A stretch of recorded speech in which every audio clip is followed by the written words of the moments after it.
You just finished mowing, but you're wondering what are some of the best ways to keep your mower deck clean. Let's get into it.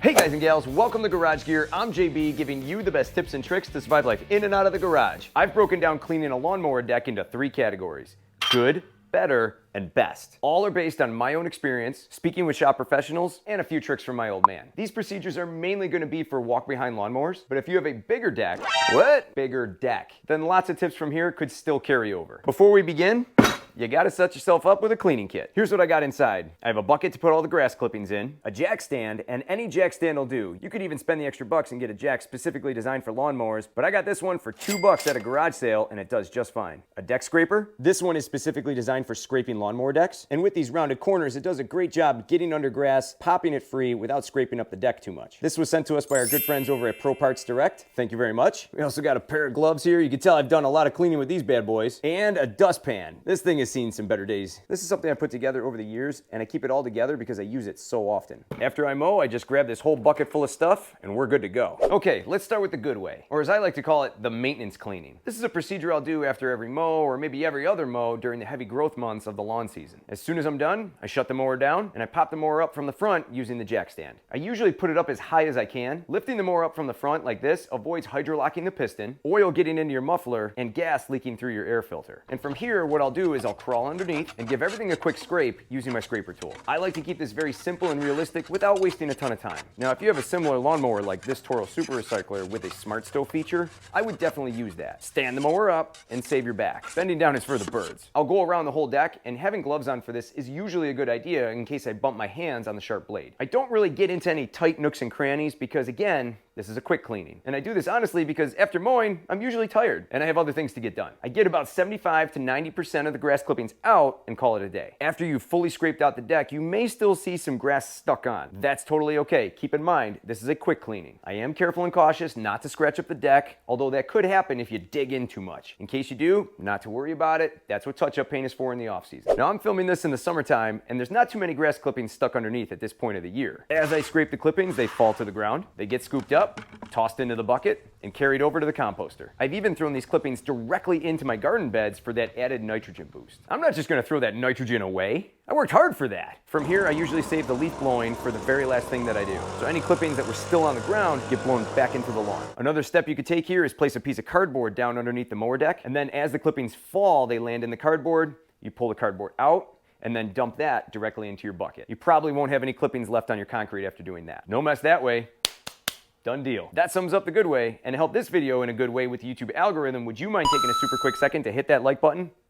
Thank you. Now onto the better method. This is something I'll do maybe once in the spring, maybe once in the summer, and once in the fall. And when I was younger, my dad used to take me to my grandma's to cut her lawn once a week. We would take our own mower, and for some reason, her grass was always super tall. No matter what, we'd get home, and before I could even step foot in the door, my dad would say, hose it out. After you've done a maintenance cleaning, as I mentioned earlier, you can attack the deck with a quick spray from a garden hose. I'll take my mower to the end of the street, and in this case, I'll just tip it over to the side. Sometimes you just gotta break the rules. I always tip the mower with the oil dipstick side facing down. But before I do that, what I do is I take the pull cord and I pull it slowly to put the piston at top dead center. Taking this extra step prevents your engine from hydrolocking. But if you have a TORO like this, you could simply put your mower in the Smart Stow position. Turn the hose on full blast, and this will help get any sticky or stubborn grass off that mower deck. The great thing about this method is that you're able to get into areas that the scraper cannot. Using the hose, I'll mainly aim in the area where the blade spins, but unless other areas are caked up with grass, I'll spray those too. Just like the good method or the maintenance phase that we did earlier,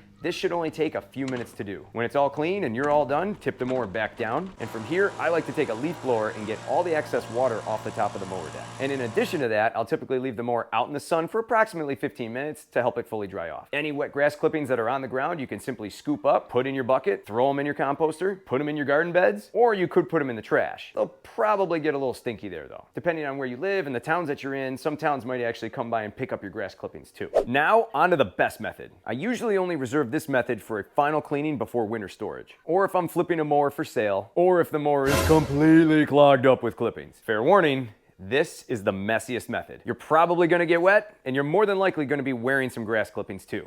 But your mower deck will be completely clean. For the best method, I'm bringing in the big guns, aka the pressure washer. Just about any pressure washer will do. In my experience, any pressure washer under 3000 psi or less won't really do any harm to the underside of your mower deck. If you have any damaged paint under your mower deck, you're going to want to be cautious around these areas. This Generac pressure washer has been working out great for me. I'll have some videos on this pressure washer and the unit linked down below in the description. Same as your better method, I would tip the mower on its side. If you have a mower similar to this, I would not use the smart stow position because I have seen pressure washers knock over the mower onto the engine, tipping it upside down before. When you tip the mower on its side, the handlebars actually support the mower deck. Once the pressure washer is up and running, I like to spray every little nook and cranny. This is your best chance to get everything underneath that deck as clean as possible. I'll even hit the blades as best I can because I find that grass really sticks hard to those. If you have any grass bound up on the front or the back ends of the deck, get that off too. And pay a little extra attention to any stubborn spots that aren't coming off. This is a great way to get your deck as smooth as possible, and I find that after doing this, the mower cuts like it's brand new. After I'm done,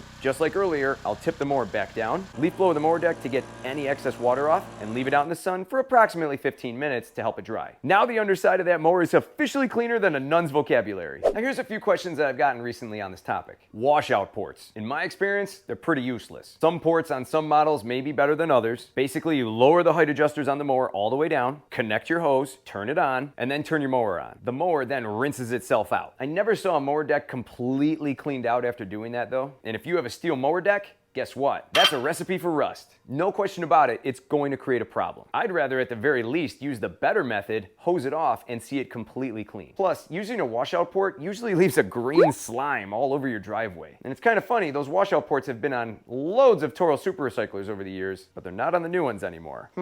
Next question that comes up is wet belts. No question about it, if water's involved, they're gonna get wet. This is where letting the mower dry out in the sun really helps. The mower can get pretty warm in the sun, and the belt will dry out quicker. I would recommend letting the mower completely dry off before using it again. Electric start components. If you have an electronic start on your lawnmower or electronic components near the area where you're spraying, I would avoid those as best you can. Exercise caution in those areas and do not flood them with water. Now, some may say these procedures take too long. No, they don't. If you have a cleanup kit like I do and some simple procedures to follow, you can knock each of these cleanings out in 5 minutes or less. Geez, the maintenance cleaning that I do, I can get done in about 90 seconds. So time is really not an issue here. Coating your mower deck. If you're interested in putting some kind of coating underneath your mower deck to help prevent grass from sticking and prolong the time between deck cleanings, I've seen people use WD-40, fluid film, and even PAM cooking spray. I've done videos using a ceramic coating on a mower deck and slip plate, which worked really well and even helped to fend off rust. And I might just be doing another video on that in the future. For more cool garage gear content, click or tap the screen right here. Thanks so much for watching, and I'll see you in the garage.